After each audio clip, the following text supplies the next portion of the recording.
नमस्कार, आप देख रहे हैं टोटल न्यूज। आपके साथ मैं हूं सौरभ जौहरी। इस खास पेशकश में आपका स्वागत है। हरियाणा की सियासत दिनों दिन दिलचस्प होती जा रही है। प्रदेश के दिग्गज नेताओं के बीच बयानबाजी का सिलसिला थमने का नाम नहीं ले रहा। शब्दभेदी वाण खूब चलाए जा रहे हैं। अनिल विज और भूपेंद्र हुड्डा आमने सामने हैं। विज ने जहां हुड्डा के लिए जेल में कमरा बुक करवाने की बात कही, तो गृहमंत्री के लगातार हुड्डा के जेल जाने के बयान पर पिता पुत्र ने भी विज के बयान पर पलटवार किया। भूपेंद्र हुड्डा ने भी कहा कि विज मेरे अच्छे मित्र हैं, उनकी जगह आगरा है। वहीं दीपेंद्र हुड्डा ने कहा कि आजादी के लिए मेरे दादा 8 साल तक जेल में रहे, हम जेल जाने से नहीं डरते। ऐसे में सियासी समर में शब्दभेदी बाण क्या सत्ता का रास्ता प्रशस्त करेंगे, ये सवाल है।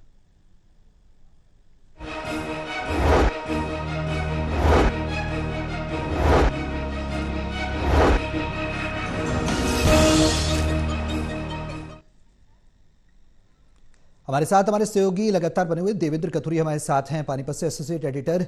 हिसार से डॉक्टर महेश कुमार हमारे साथ हैं, एसोसिएट एडिटर। वीरेंद्र सोनी वरिष्ठ पत्रकार हैं। आप सभी के साथ हम चर्चा को आगे बढ़ाएंगे, लेकिन उससे पहले आपको एक रिपोर्ट दिखाते हैं कि आखिर सियासी डोरा कुश्ती के मायने क्या हैं। रिपोर्ट के जरिए समझिए, फिर करेंगे चर्चा की शुरुआत। और तेरी कमीज मेरी कमीज से सफेद कैसे की होड़ में प्रदेश के नेताओं में जुबानी जंग तेज हो गई है। एक के बाद एक बयान और पलटवार सामने आ रहे हैं। पिछले कुछ दिनों से बीजेपी के कदावर नेता और बेखौफ मंत्री अनिल विज रट लगाए हुए हैं कि हुड्डा अब मुख्यमंत्री नहीं बनेंगे, वो तो जेल जाएंगे। जेल में उनके लिए कमरा तैयार करवा दिया है। एक हफ्ते बाद हुड्डा ने जवाब दिया, अनिल विज हमारे मित्र हैं, उनकी जगह तो आगरा में है। आगरा का मतलब समझदार लोग समझते हैं। हमारे पुराने मित्र हैं और उनका स्थान आगरा में है।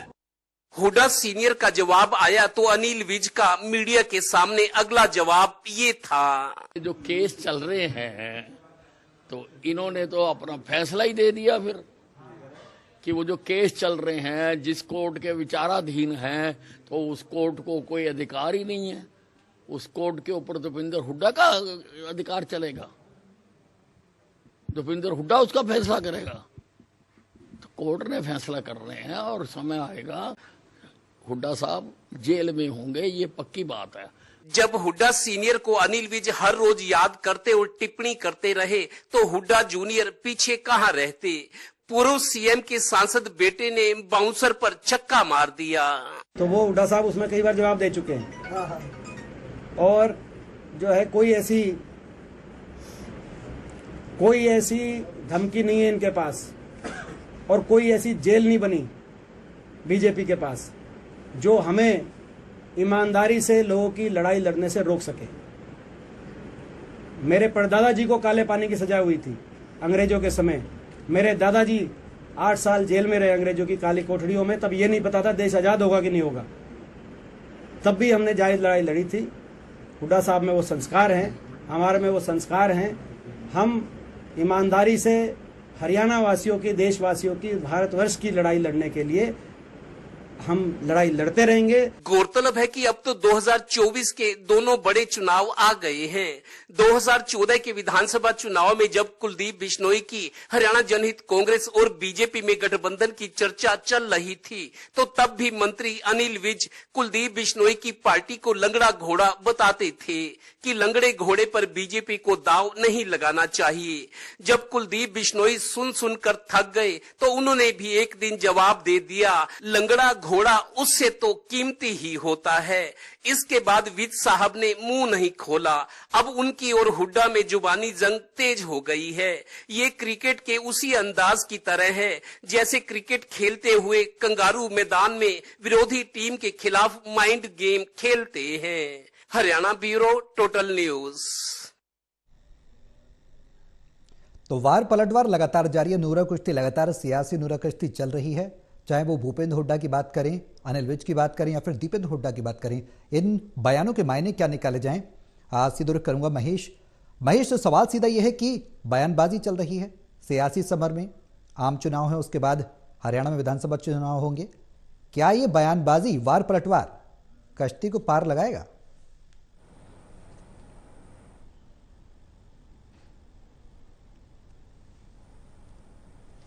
देखिए, अनिल विज को लेकर मैं ये कह सकता हूं कि गब्बर उन्हें इसीलिए कहा जाता है क्योंकि बयान वो बढ़ चढ़कर दिया करते हैं। भारतीय जनता पार्टी में अगर रोजाना बयानों की बारिश अगर कहीं से होती है तो अंबाला से होती है, और अंबाला में हर रोज कोई ना कोई हेडलाइन यहां पर अनिल विज की तरफ से दी जाती है। मामला चाहे प्रदेश स्तर का हो, मामला चाहे राष्ट्रीय हो, मामला चाहे अंतर्राष्ट्रीय हो, अंतर्राष्ट्रीय पटल पर भी अगर कोई बयान दिया जाएगा अनिल विज की तरफ से तो जरूर वो गांधी फैमिली के खिलाफ होगा, वो कांग्रेस पार्टी के खिलाफ होगा।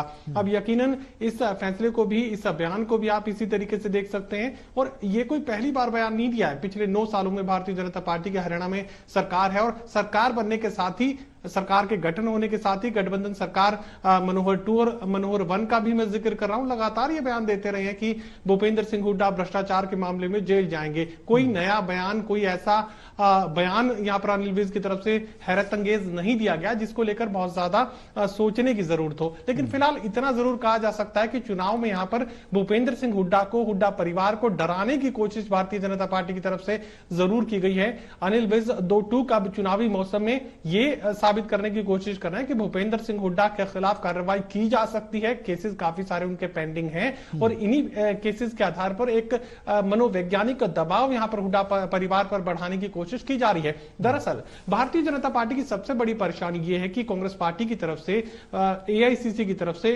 फ्री हैंड का जिक्र काफी लंबे समय से भूपेंद्र सिंह हुड्डा को लेकर हो रहा है। और राहुल गांधी की भारत जोड़ो यात्रा के दौरान जिस तरीके का आशीर्वाद, जिस तरीके का जन समर्थन यहां पर कांग्रेस पार्टी और राहुल गांधी को हासिल हुआ है, उसके बाद कहीं ना कहीं हरियाणा को लेकर बड़े जो सियासी कयास हैं वो लगाए जाने लगे हैं। और लोकसभा चुनाव में परफॉर्मेंस को लेकर भी यहां कांग्रेस पार्टी काफी ज्यादा उत्साहित नजर आ रही है। और इसी वजह से फ्री हैंड का जिक्र यहां पर भूपेंद्र सिंह हुड्डा के लिए, हुड्डा परिवार के लिए हुआ तो भारतीय जनता पार्टी की परेशानियां, चुनौतियां बढ़ गई। उन्हें लगता था, भारतीय जनता पार्टी को पहले दिन से मनोहर 1 और मनोहर 2 में ये लगता रहा, और आपने पहले के मुख्यमंत्री के बयान भी सुने होंगे जिसमें मुख्यमंत्री लगातार ये कहा करते थे कि हरियाणा में विपक्ष कहां है। अब इस तरह का कोई बयान जो है मुख्यमंत्री मनोहर लाल की तरफ से हाल फिलहाल सुनने को नहीं मिला जिसमें उन्होंने ये कहा कि हरियाणा में विपक्ष कहां है। अब चूंकि हुड्डा को फ्री हैंड मिला है तो विपक्ष तो मुख्यमंत्री मनोहर लाल और पूरी भारतीय जनता पार्टी को नजर आने लगा है। अब हुड्डा परिवार पर दबाव बढ़ाने की तैयारी वो मनोवैज्ञानिक भी है, और साथ साथ कांग्रेसी कार्यकर्ताओं को भी संदेश देने की कोशिश कर रही है कि जिस कैप्टन के भरोसे आप अपने जहाज को, चुनावी नैया को पार लगाने की कोशिश में हैं, वो कैप्टन मुश्किल में है। तो कहीं ना कहीं ना सिर्फ हुड्डा परिवार बल्कि कांग्रेसी नेताओं, कार्यकर्ताओं पर मनोवैज्ञानिक दबाव बढ़ाने की तैयारी यहां पर भारतीय जनता पार्टी की नजर आ रही है। अब बिल्कुल देवेंद्र, जिस तरीके से महेश बता रहे हैं, मनोवैज्ञानिक दबाव बनाने की कोशिश यहां पर बीजेपी की तरफ से की जा रही है। तमाम फैसले भी गिनवाए जा रहे हैं। 9 साल के कार्यकाल का भी मुख्यमंत्री की तरफ से एक रिपोर्ट कार्ड पेश किया गया, जनता के सामने वो तमाम बातें रखी गई। एक तरफ बीजेपी को अच्छा प्रोजेक्ट करने की कोशिश लगातार पार्टी के शीर्ष नेता कर रहे हैं, कामों को गिनवा रहे हैं, तो वहीं कांग्रेस पर भी दबाव बराबर से बनाया जा रहा है।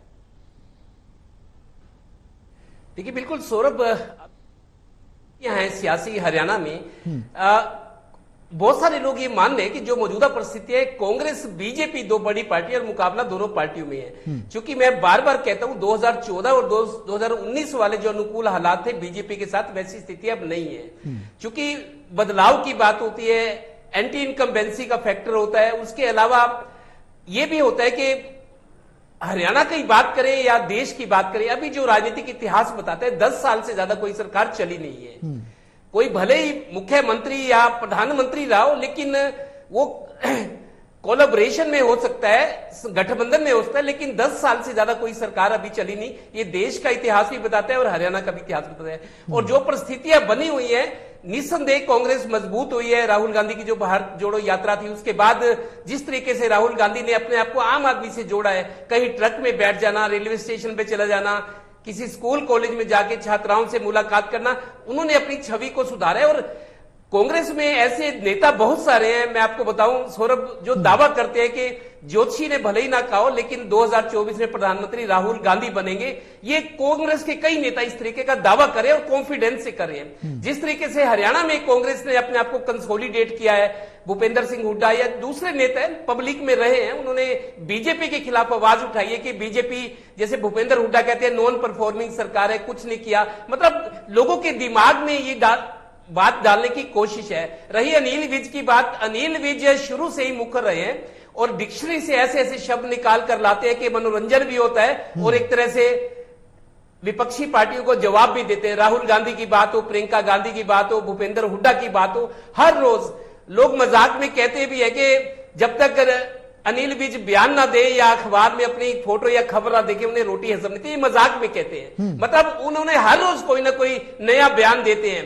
तो कई लोग ये भी कहते हैं कि अनिल विज को उनके पास भारी भरकम महकमे है, सीनियर मोस्ट नेताओं में से उनकी गिनती है, वो काम पर ज्यादा ध्यान दे, लोग उनकी जो नीतियां हैं, जो डिपार्टमेंट्स हैं, उनमें सुधार हो, बीजेपी को उस चीज से फायदा मिलेगा, बजाय ये कि छेड़छाड़ की जाए, किसी से खींचतान में उलझा जाए, काम के प्रति ध्यान दे तो वो ज्यादा बेहतर होता है। ये कई लोगों की राय में भी है। लिहाजा अनिल विज बहुत काबिल नेता है, कई बार के विधायक हैं और कई बार वो कहते भी हैं कि मैं तो मनोहर लाल से सीनियर हूं, वो तो पहली दूसरी बार विधायक बने, मैं तो बहुत पुराना हूं, मैं तो मंत्री रह चुका हूं। अक्सर वो ये याद दिलाते रहते हैं और अपना शायद हक मानते हैं, राइट मानते हैं कि मैं बयान दूं और चर्चा में रहूं, सुर्खियों में रहना उनकी आदत है। लेकिन कुछ लोग महसूस कर रहे हैं कि बीजेपी की स्थिति और ज्यादा बेहतर हो सकती है अगर वो अपने काम की तरफ ध्यान दे।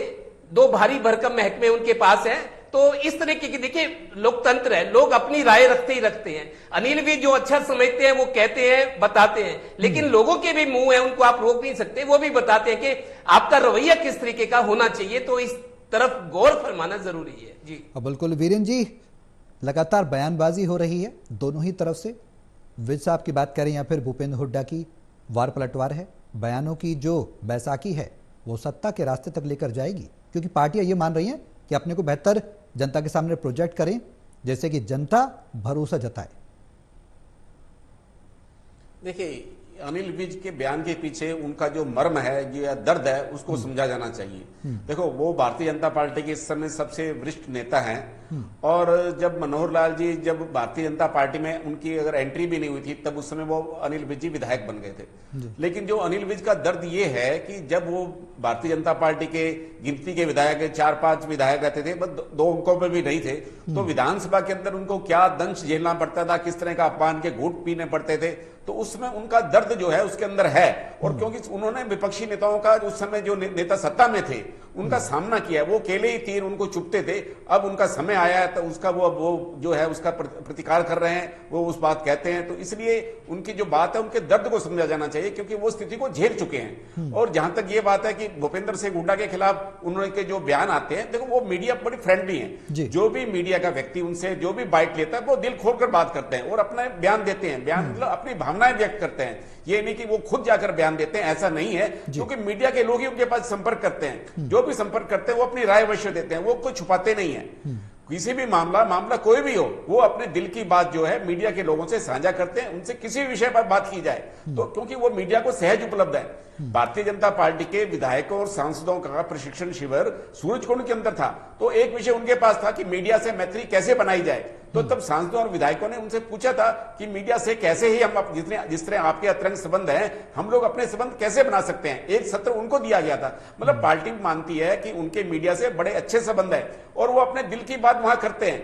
और इसके मतलब ये नहीं है कि वो पार्टी के अनुशासनहीनता के दायरे में आता है, कोई ऐसी बात नहीं है। वो सिर्फ भूपेंद्र हुड्डा के खिलाफ नहीं, चाहे अपनी पार्टी की भी बात हो, जब वहां भी कुछ उनको लगता है कि ये ठीक नहीं हो रहा तो वो भी अपनी भावना व्यक्त कर देते हैं। चाहे अब स्वास्थ्य मंत्रालय का बात हो, चाहे मुख्यमंत्री कार्यालय के अधिकारी ने हस्तक्षेप किया हो जी, तो वो अपनी दिल की बात स्पष्ट कह देते हैं। इसलिए यह माना जाता है कि अनिल विज जो है बड़े उग्र भी हैं, उनके तेवर जो भी कड़े रहते हैं, लेकिन वो कार्यकर्ताओं के मान सम्मान के लिए लड़ते हैं। वो जो चीज भी लड़ते हैं, जो भी बात होती है, तो कार्यकर्ताओं के मान सम्मान को पहले वो महत्व देते हैं, क्योंकि उन्होंने उस दंश को झेला हुआ है, क्योंकि इतने समय विपक्ष में रहे हैं। तो इसलिए अब जो है सत्ता में आए हैं, तो सत्ता में जो उस समय का जो उनका दर्द था वो अब झलक रहा है। बिल्कुल दर्द झलक रहा है। और दर्द क्या, ये बयानबाजी की बैसाखी बनेगी और बैसाखी क्या बेड़ा पार लगाएगी, ये तमाम ऐसे सवाल हैं। महेश, सीधे तौर पर बयानबाजी का सिलसिला तो है, चुनावी समय तो जाहिर सी बात है बयानबाजी तो होगी ही।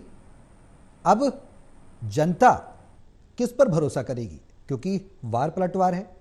कई बार ऐसी स्थिति बन जाती है कि पशुपेश की स्थिति बन जाती है, जब सरकार अपने दावे गिना रही होती है कि हमने इतने दावे किए, इतने काम किए, तो विपक्ष लगातार कटाक्ष लेकर आता है। लोकतंत्र की एक खूबसूरती है।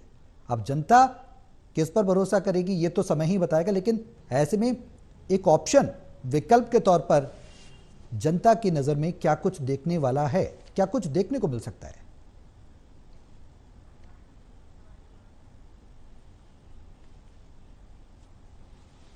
देखिए, हुड्डा परिवार पर दबाव बढ़ाने के मकसद से अनिल विज की तरफ से हुड्डा को जेल भेजने का बयान दिया गया। अब चूंकि ये बयान दिया गया तो मीडिया को भी हुड्डा परिवार से सवाल करना ही था और इसी सवाल का जवाब भी हुड्डा परिवार को देना जरूरी था। अगर हुड्डा परिवार इस सवाल के जवाब को टाल देता या खामोश रह जाता तो उसका एक इनडायरेक्ट मैसेज, उसका एक सिंबॉलिक मैसेज पूरे हरियाणा में ये जाता कि अनिल विज की धमकी से यहां पर हुड्डा परिवार डर चुका है, दब चुका है। अब दो टूक अंदाज में जवाब जाना था, जवाब दिया गया और बड़ा बेबाक जवाब यहां पर दिया गया है दीपेंद्र सिंह हुड्डा की तरफ से। दीपेंद्र कहते हैं कि मेरे परदादा जेल गए, मेरे दादा जेल गए और उस दौर में गए, उस वक्त में काले पानी की सजा उन्होंने काटी। जब देश आजाद होगा या नहीं होगा, इस बात को लेकर कोई भी पुख्ता कोई नहीं कह सकता था कि देश आजाद होने जा रहा है। यानी अंग्रेजों के खिलाफ वो लड़ाई लड़ते रहे हैं, वो स्वतंत्रता सेनानी परिवार से हैं, उस परिवार का खून उनके रगों में है, तो उन्हें डराया नहीं जा सकता।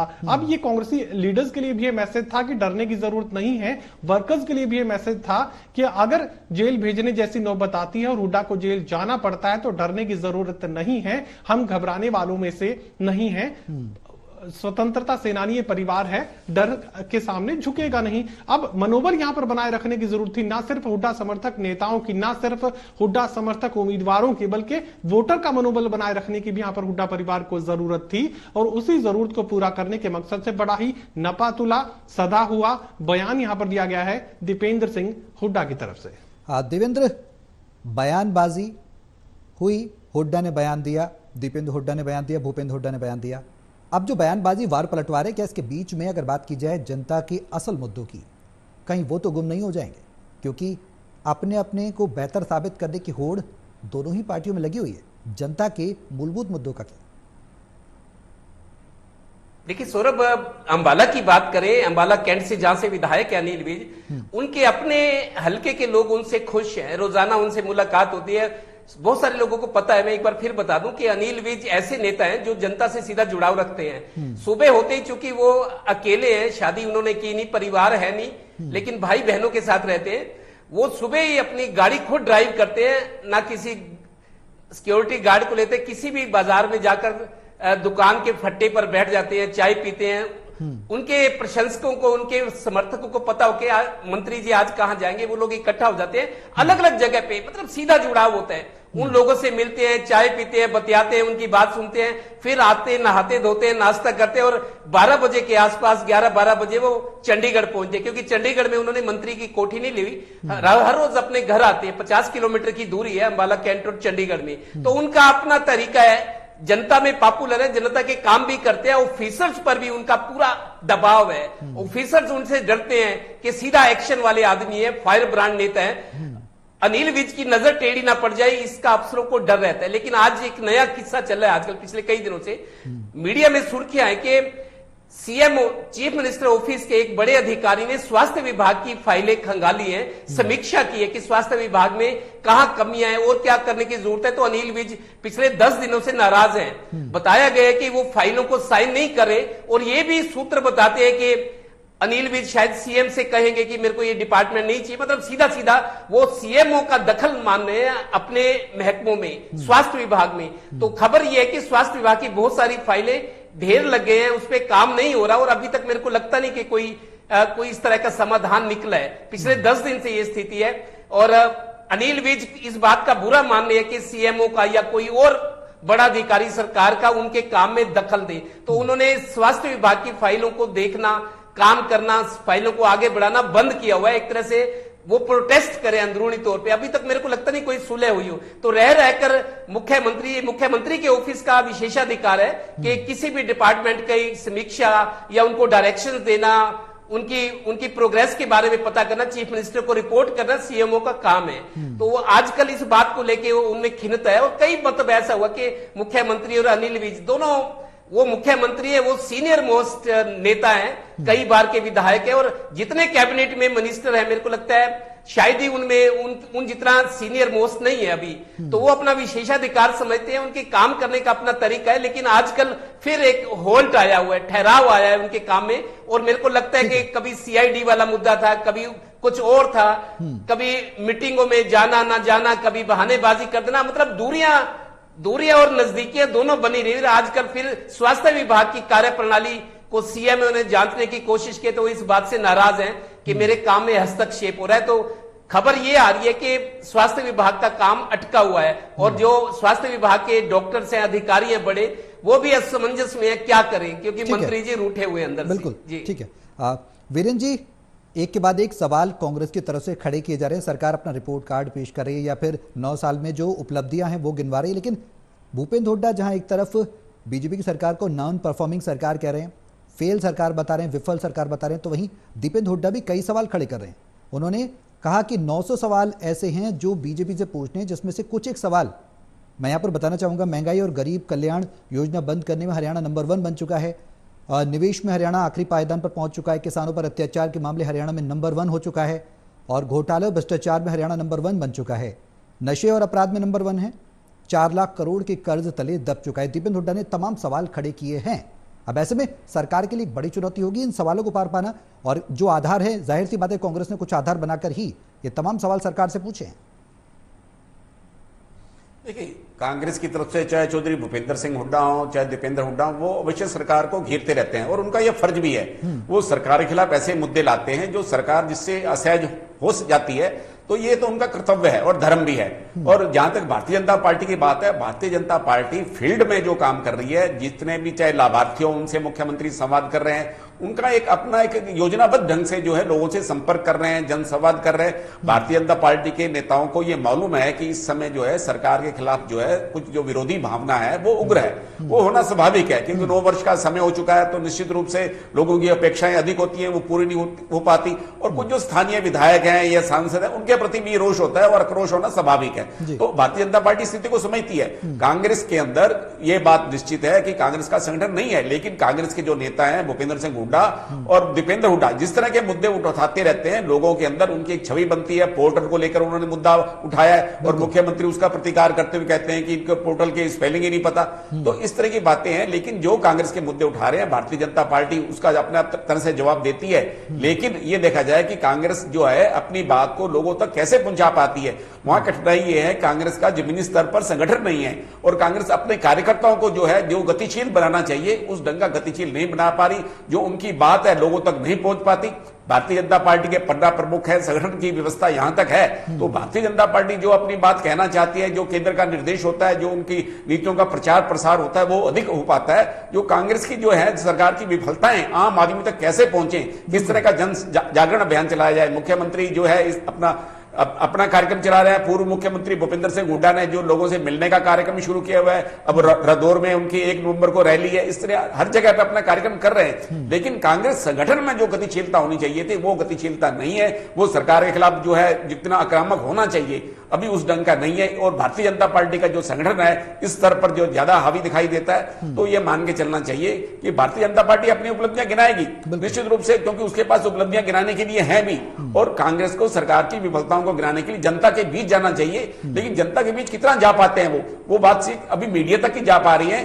वो रैलियां जो कर रहे हैं अभी उस स्तर तक नहीं हो पा रहे जिस स्तर तक जनता के बीच जाकर कांग्रेस को सरकार की विफलताओं को गिनाना चाहिए। जी महेश, चुनौती बड़ी है। कांग्रेस जिस तरीके से वीरेंद्र जी ने बताया कि कांग्रेस को उपलब्धियां गिनानी चाहिए और सरकार की जो खामियां हैं उन्हें जनता तक पहुंचाना चाहिए।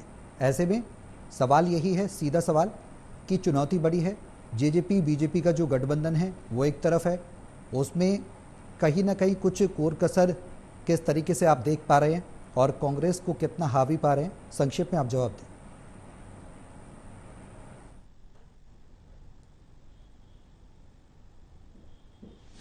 देखिए, पूरी जिम्मेदारी के साथ मैं ये बात कहने की कोशिश कर रहा हूं कि कांग्रेस पार्टी का अपना कोई परफॉर्मेंस नहीं है, अपनी कोई लोकप्रियता नहीं है, अपना कोई बहुत ज्यादा ग्राफ उनका बड़ा है, मैं ऐसा बिल्कुल नहीं कह रहा। दरअसल अगर कांग्रेस पार्टी की स्वीकार्यता बढ़ती हुई नजर आ रही है तो भारतीय जनता पार्टी की नॉन परफॉर्मेंस ही इसके पीछे सबसे बड़ी जिम्मेदार फैक्टर है। पोर्टल सिस्टम सबसे ज्यादा नुकसान अगर भारतीय जनता पार्टी को किसी ने किया, किसी एक व्यवस्था ने किया है, तो किसी नेता ने नहीं किया, किसी पॉलिसी ने नहीं किया। इन पोर्टल्स की तरफ से जो ग्राउंड जीरो का मैं जिक्र कर रहा हूं, सबसे बड़ा नुकसान अगर भारतीय जनता पार्टी को ग्राउंड जीरो पर झेलना पड़ा है तो पोर्टल व्यवस्था की तरफ से झेलना पड़ा है। इतने सारे एक्सपेरिमेंट्स एक के साथ एक कर दिए गए, एक के बाद एक कर दिए गए। केंद्र से शुरू हुए थे, चाहे वो नोटबंदी का फैसला हो, चाहे जीएसटी का फैसला हो, केंद्र की तरफ से ये शुरुआत की गई थी और उसके बाद डिजिटल हरियाणा बनाने के चक्कर में सरकार इतनी रफ्तार पकड़ गई कि आम लोग नहीं उसके साथ चल पाए। भारतीय जनता पार्टी का फेलियर ही कांग्रेस पार्टी की उपलब्धि है और उसी उपलब्धि को इकट्ठा करने की कोशिश यहां पर कांग्रेस पार्टी कर रही है। तो इतना भर कांग्रेस पार्टी अपने लिए कर पाई है। जनता के बीच जाने की जरूरत इसलिए कांग्रेस पार्टी को ज्यादा नहीं पड़ रही है कि अब जनता कांग्रेस पार्टी की तरफ देख रही है कि जो नाराज सेगमेंट है वो अब भूपेंद्र सिंह हुड्डा की तरफ देख रहा है कि किसी भी तरीके से अगर सरकार से मुक्ति पानी है, भारतीय जनता पार्टी से मुक्ति पानी है, तो किसी एक नेता को कांग्रेस पार्टी की तरफ से आगे किया गया है, उसी के साथ अब जनता कनेक्ट करने की कोशिश करे। कम से कम जो विरोधी भाव है वो भूपेंद्र सिंह हुड्डा को, हुड्डा परिवार को उम्मीद के भाव से देख रहा है, जिसकी वजह से तमाम संभावनाएं बनती नजर आ रही है। देवेंद्र, मैं रिएक्शन चाहूंगा आपका लास्ट है कि अब एक्सरसाइज की बात की जाए तो किसको ज्यादा करने की जरूरत है? देखिए सौरभ, मैं ये कहूंगा, हालांकि मुख्यमंत्री जी जिस तरीके से चाहते हैं कि लोगों की जीवन को सरल बनाया जाए, सरकार कल्याणकारी नजर आए, बहुत सारी नीतियां, घोषणाएं, अचीवमेंट सरकार के पास है, लेकिन मैं एक लाइन में जरूर कहूंगा, क्योंकि हम जमीनी व्यक्ति हैं, लोगों से मिलते जुलते हैं, सरकार की तमाम कोशिशों और नीतियों, घोषणाओं, उपलब्धियों के बावजूद लोगों के चेहरे पर संतुष्टि नहीं है। मतलब सरकार की साख उतनी नहीं सरकार बना पाई जितने सरकार ने कोशिश की है जनता को कनेक्ट करने की, उनमें भरोसा जगाने की, विश्वास की कमी नजर आ रही है लोगों में। Virendra ji, last reaction.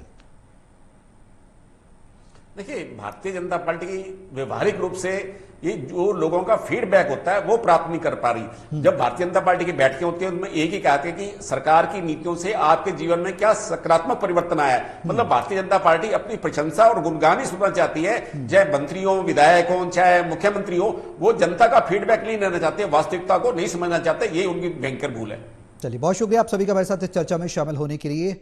तो लगातार वार प्रतिवार जारी है, चुनाव से पहले जवानी जंग भी तेज हो गई है। वैसे में क्या ये बयानबाजी, क्या ये शब्दभेदी बाण जो दोनों ही पार्टियों की तरफ से चलाए जा रहे हैं, चाहे भूपेंद्र हुड्डा की कांग्रेस की बात करें या फिर अनिल विज बीजेपी की बात करें, इसका जनता पर कितना असर पड़ेगा ये तो आने वाला वक्त ही बताएगा। लेकिन जनता किस पर भरोसा करेगी, ये चुनाव के बाद तस्वीर साफ होगी। लेकिन सियासी माहौल जरूर हरियाणा में गर्म है।